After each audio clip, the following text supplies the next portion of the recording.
Менің каналыма қош келдіңіздер. Менің есімім Меруерт, және де бұл каналда мен жасанды интеллект, вайб кодинг арқылы қалай біз түрлі дидактикалық интерактивті ойындарды жасауға болады. Сонымен қатар ChatGPT арқылы сториборд, ақпараттық инфографика, жұмыс парағын, ноутбук LM арқылы презентация, видео қалай жасауға болатындығы туралы видеоларды менің каналымда таба аласыздар. Менің каналыма тіркелуді ұмытпаңыздар. Алдағы уақытта бұдан да көптеген видеолар шығатын болады. Бүгінгі біздің жасайтын затымыз арқан тартыс ойыны. Бұл арқан тартыс әрине өткен жылы осы мұғалімдер арасында қатты хит болған жаңағы әдістердің бірі болды. Дегенмен де осы жолда бұл трендтен түспеген шығар деген үмітпен сіздермен осының жасалу жолын бөліскім келеді. Ең алдымен біз ChatGPT арқылы осындай суретті жасап аламыз. Бұл суретті енді промпт жасауды білсеңіздер жасауға болады. Болмаса менің мына жерде телеграмға сілтеме бар. Осы телеграмға кірсеңіздер, сол жерде осы суретті жүктеп аласыздар. Енді бұл қалай жұмыс жасайды? А топ, Б топ, бірінші топ, екінші топ, екі топқа арналған. Мына топ дұрыс жауап берген сайын, мынау былай қарай жылжиды. Егер мына топ дұрыс жауап берсе, былай қарай жылжиды. Егер қате жауап берсе, мына жерде қызыл жанатта бұл жылжымайды. Мысалы тұқым қуалаушылықты зерттейтін. Бұл айтпақшы, бұның музыкасы бар мына жерде. Сіздерге есіл тұр ма? Бұл жердің осындай музыкасымен жасалған. Мысалы, сұраққа жауап береміз. Окей дегенді басады. Осылай жылжиды. Ағылшын шәріптері керек болса, English дегенді басады, Englishті басады, осылай. Мысалы, мына топ дұрыс жауап берсе, бұл былай қарай жылжиды деген сияқты. Астында келесі сұрақ. Осылай бізде бұл жүреді. Сөйтіп, мына топ дұрыс жауап берген сайын, мына арқан тартыстағы сурет мына жақта болады. Мына жақ топ жеңілсе, бұл жақ пустой болып қалатын болады. Енді осыны қалай жасауға болатындығы туралы түсіндіремін. Енді әрине біздің өзіміздің Gemini'мызға кіреміз. Басқа құралдар деген жерде Canvas дегенді басамыз. Енді жазамыз. Сіздер видеоны тек қана көріп қана қоймай, параллельді тұрғыда менің видеом арқылы өздеріңіз де жасап отырыңыздар. Сол кезде практикалық тұрғыда сіздер тез үйреніп аласыздар. Маған арқан тартыс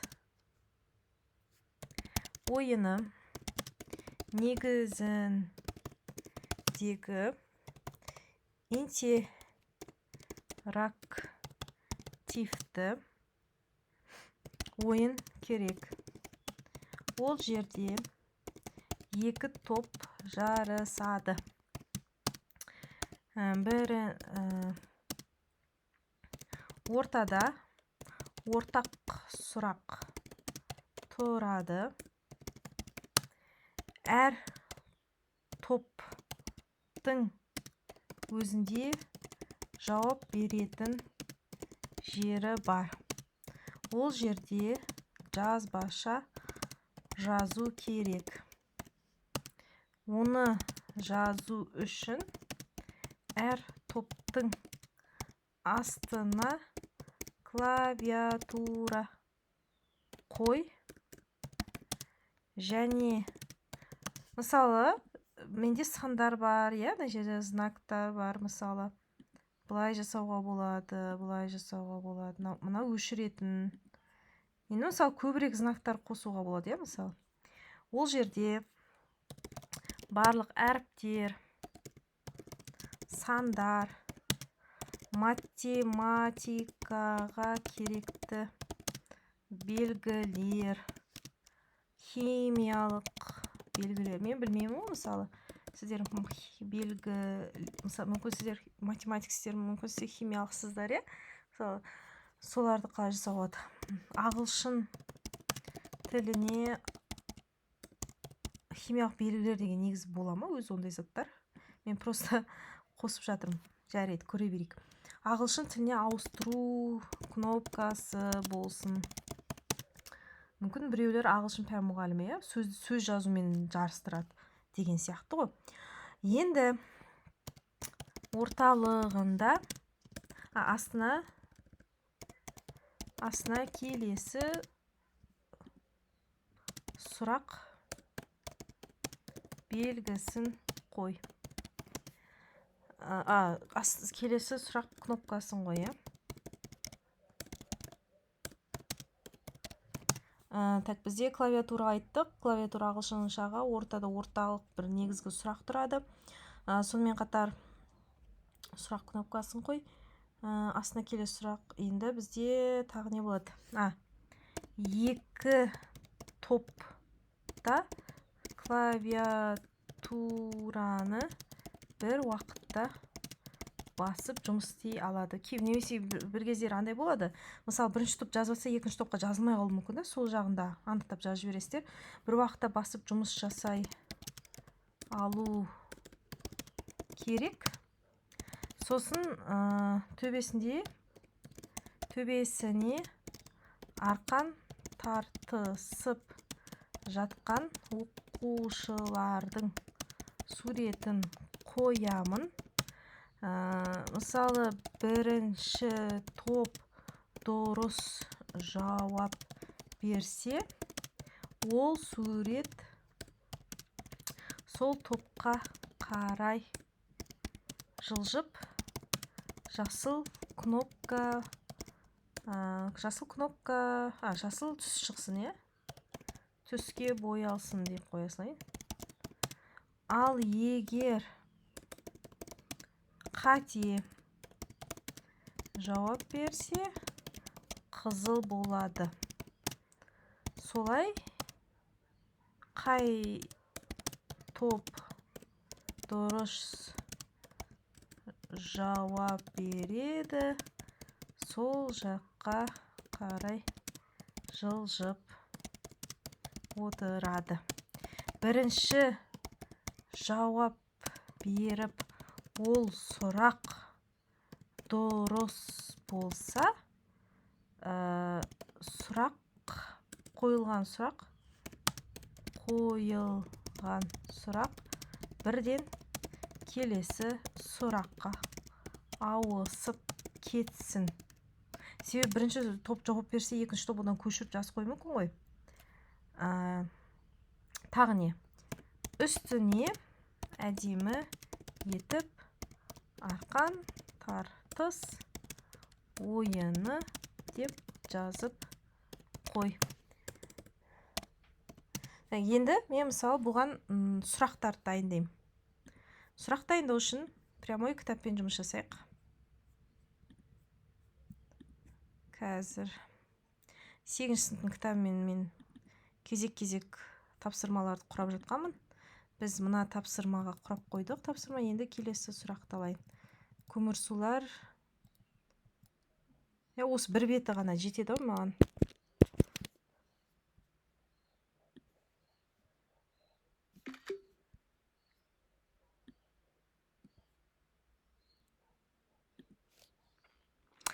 Осы екінші бетінде алайын. Таза көмірсулар туралы екен. Үшінші бетін алмай қойын. Ол жер майлар туралы болып кетеді екен. Так.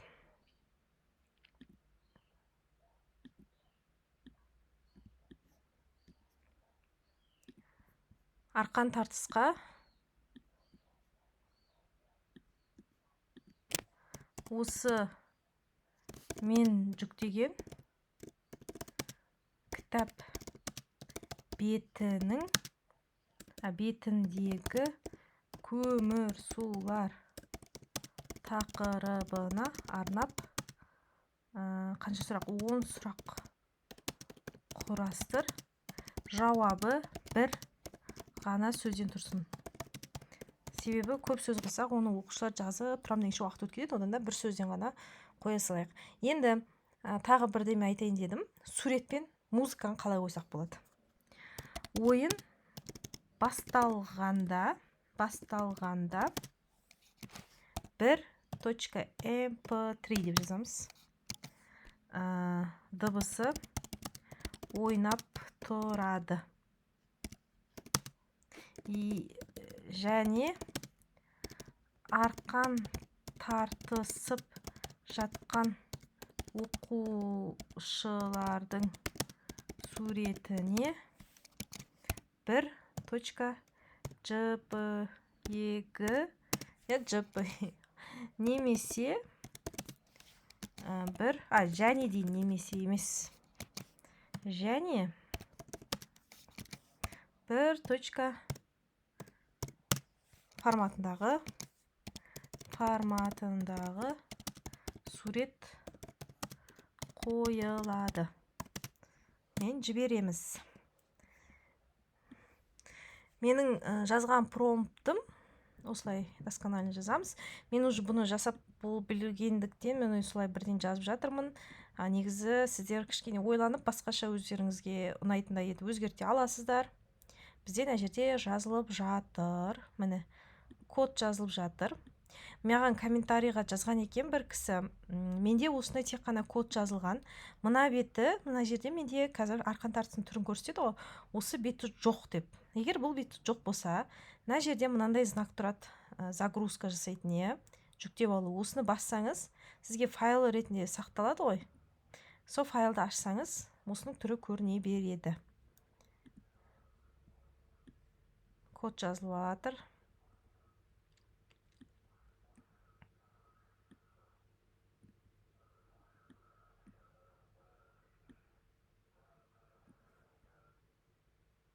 Жалпы сіздерге мен каналым пайдалы болып жатыр ма? Егерде пайдалы болып жатса, қолдап, лайк басып, комментарий жазып кетсеңіздер, әріптестеріңізбен бөліссеңіздер.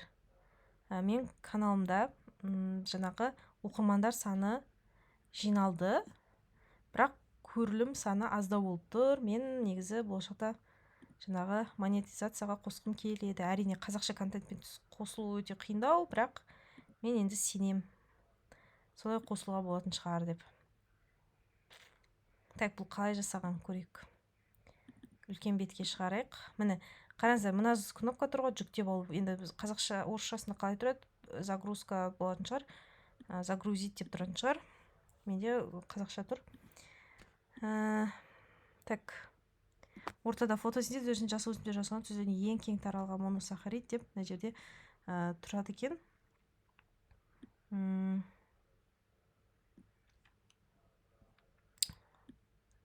Ой, мынау маған не еді? Түсі ұнап тұрған жоқ ше. Осындай темный түс қылып жасап береді. Ойын тақтасын ашық түстермен жаса. Енді мен қазір қалай жасаймын, қазір сіздерге көрсетемін. Мынаны өшіре салайыншы. Ашық түстермен болғаны әдемі ғой.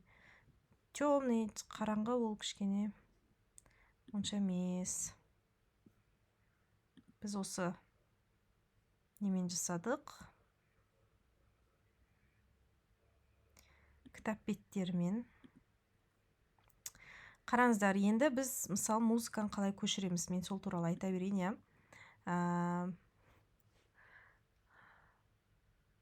Викторина, я. Викторины. Звуки для викторины деген мындай сайт бар. Осы жерге кірсеңіздер, неше түрлі сайт жасап көшіріп аласыздар. Былай етуге болады, мысалы, дұрыс жауап басылған кезде мына звук ойнасын 1.mp3. Қате жауап жасалғанда 2.mp3 деп ше. Так. Жерде ойнатып көруге болатын жер бар еді ғой. Мына сайтқа кіріп көрейін.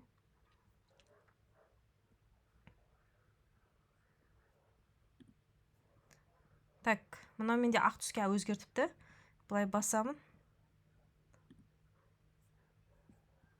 Қазір.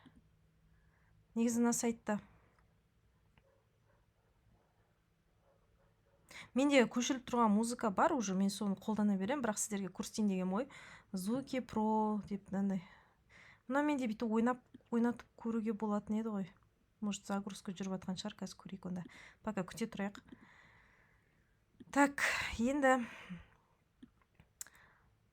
ең кең таралған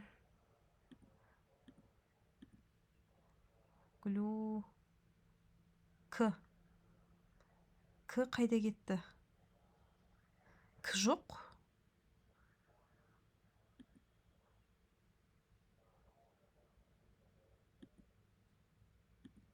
Ей,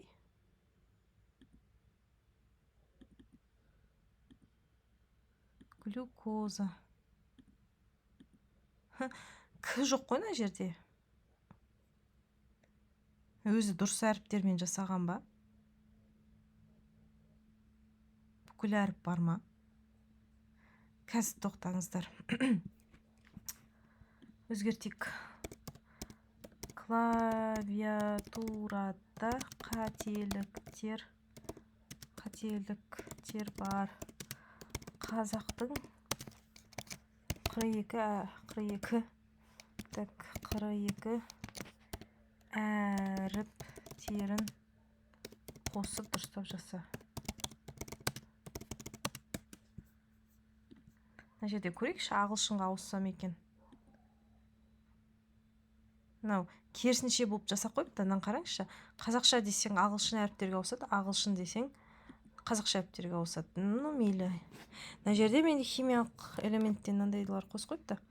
Математикалық плюс, мынақты сандар, міне сан. Бүйтіп. Формула жазғанға, иә? Қалай жақсы жасаған ғой? Қараңыздар.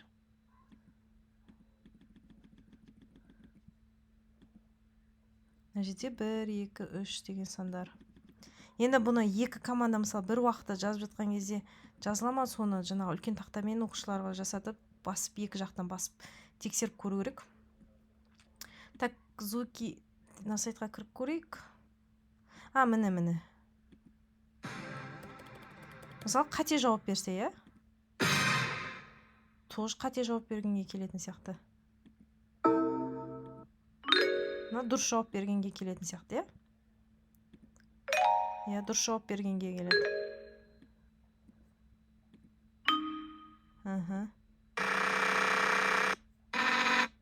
Иә, міне.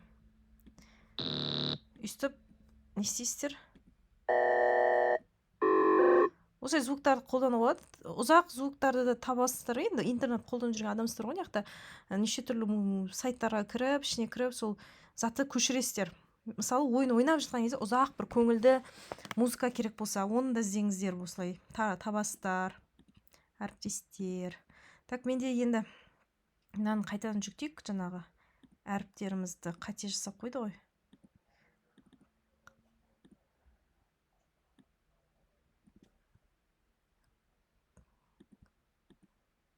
Дұрыс жасады, иә? Глюкоза.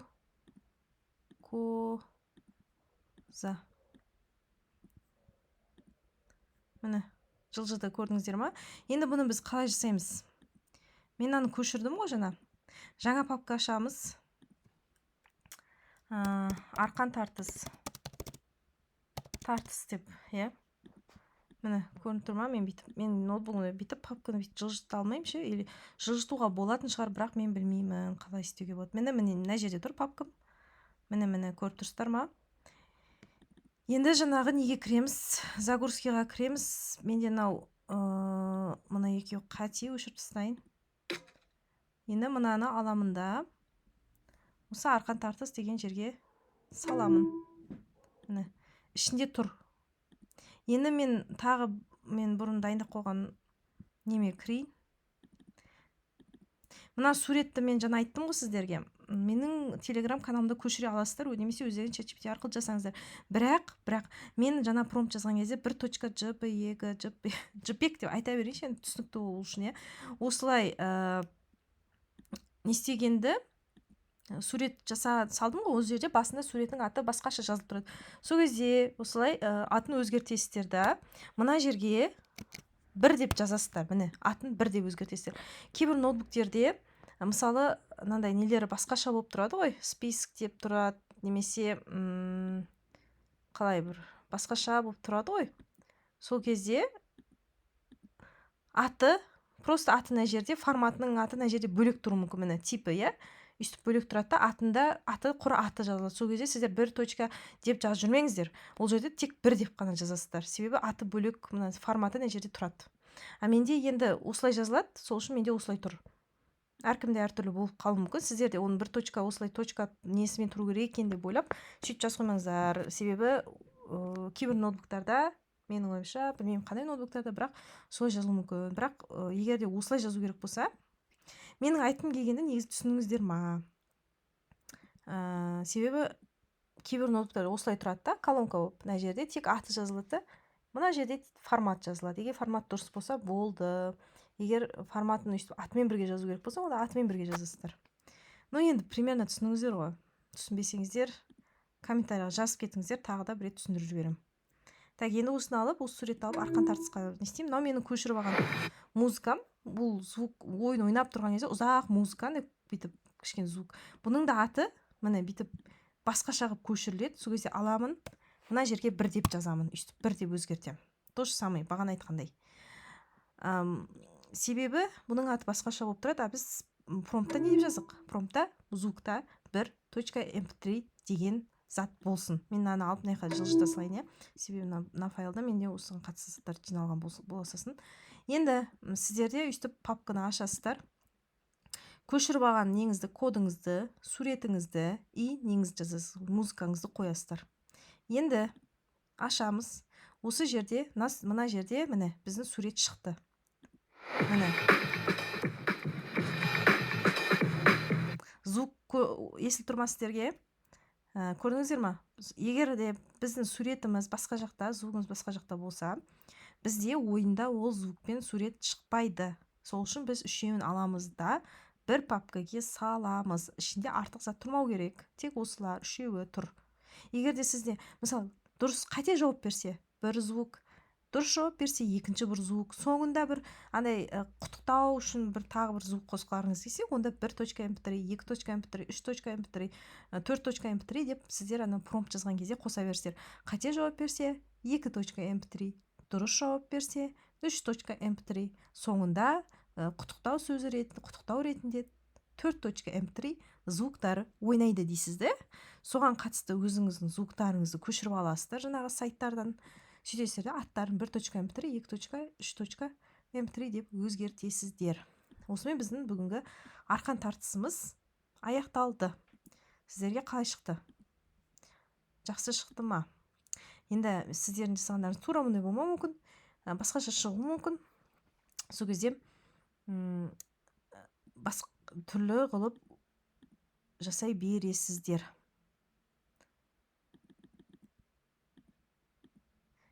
Жақсы, онда әріптестер, мен каналыма тіркелуді ұмытпаңыздар. Менің айтқан сөздерім сіздерге түсінікті болды деп ойлаймын. Міне сұраққа жауап беремін, сразу екінші келесі сұраққа көшіп кетеді. Мысалы, мына ойланып жатқан топ жауап беріп, оған үлгермейді. Негізі осылай честно деп ойлаймын, себебі бірінші топ жазған жауапты екінші топта сол бойынша жазып қойса, ол дұрыс емес. Жақсы, олай болса, міне қайта бастау деген несі бар екен, мына жақта ұпай жазатын жері бар екен. Өте әдемі, күшті шыққан сияқты. Мен енді өзімнің сабағыма қажетті заттарды біртіндеп жинап жатырмын. Пайдаланам деп осылай. Сіздер осылай жүйелеу жасайсыздар ма, білмеймін. Мен осылай жасап қойып жатқаным бар енді. Пока что барлығы толған жоқ, бірақ сабақ басталған кезде үнемі өйстіп папка бойынша жинап қоямын деп жатырмын, чтобы жылдан жылға оны қолдана беру үшін. Бірақ бізде жылдан жылға неше түрлі заттар шығып жатыр. Жылдан жылға біз өзі мұғалімдер жан-жақты болып дамып жатқан сияқтымыз деп ойлаймын. Сау болыңыздар. Барлықтарыңызға сәттілік.